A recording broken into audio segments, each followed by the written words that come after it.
All right, guys, so on today's Flex Friday episode, we're going to cover the topic of fascia stretch training. Okay, now some of you may have heard about this, some of you may not even know what fascia is, so I'm going to tell you. What fascia is basically a skin inside your skin that's surrounding your muscle. Okay, it's just a very, very thin layer of tissue, connective tissue that literally covers your entire body. Your entire body is surrounded in this fascia. Now, your fascia can be very, very, very tight. Okay, so when you're stretching your muscle, a lot of times what's limiting the actual stretch of the muscle can be tight fascia.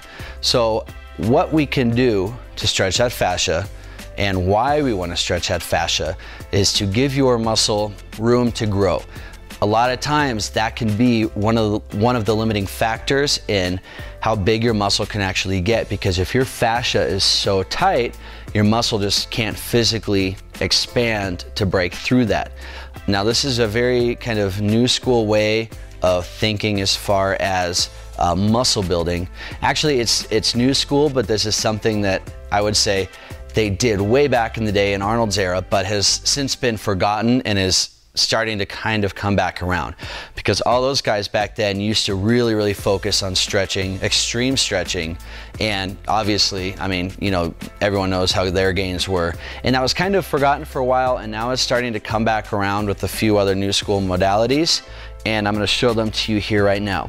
So ideally, you want to perform this fascia stretching at the end of a set where you have a really, really good pump. So what I normally do is wait till about my second exercise, maybe halfway through or at the end of that set, where I feel, you know, your muscle group, your chest or whatever muscle group you're hitting that day, getting real full of blood.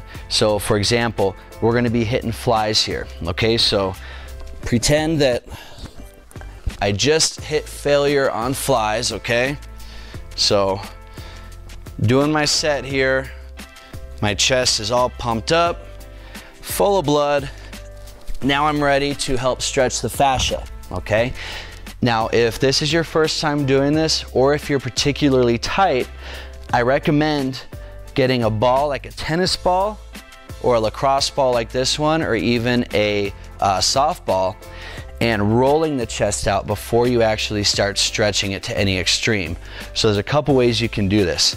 Again, I just finished my set, so I'm immediately gonna grab my lacrosse ball and start rubbing my chest lengthwise with the striations, okay? So on your, like for your shoulders, your striations go up and down. You would wanna roll up and down. On your chest, they go across. So here, we wanna roll across. You wanna push very, very hard. You can do this yourself or have someone do it for you, and just lengthen the muscle that way, okay? And this is very painful. If just using your hand isn't enough, you can go on the bench here. Again, this looks kind of funny, but that's okay, who cares?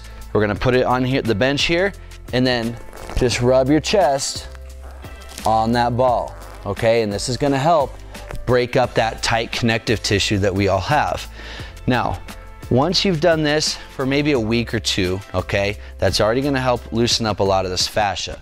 From that point, you'll be ready to go towards more extreme stretching, okay? So what I do for this is just finish a set. Say I did 4 sets on flies, maxed out on, I don't know, 60 pounds or whatever. You're gonna grab a light weight. I have 20s here. You're gonna come back, and just like you were doing a fly, you're gonna hold out and just rest here, okay? You're gonna hold here for about 1 minute, really as long as you can. I can normally never really go for more than 1 minute. And here you're just gonna feel your chest stretching and stretching and stretching. Be very careful in this position that you don't strain or tear anything. You know, it should hurt, but it should not be extremely painful, like you feel like something's gonna pop or rip, okay? That's why I recommend using the lacrosse ball first to break up that tissue, and then moving into the extreme stretching, all right? In other episodes down the road, I'm gonna show you how to do this for your shoulders, for your traps, for your lats, and that really is gonna help increase the size and separation and definition between your muscles, all right? See you guys next time. Take care. All right, guys, you know the drill. Click the subscribe button below if you want to see awesome content uploaded every week. If you have any other questions or concerns, leave a comment below and I'll get back to you guys. See you later.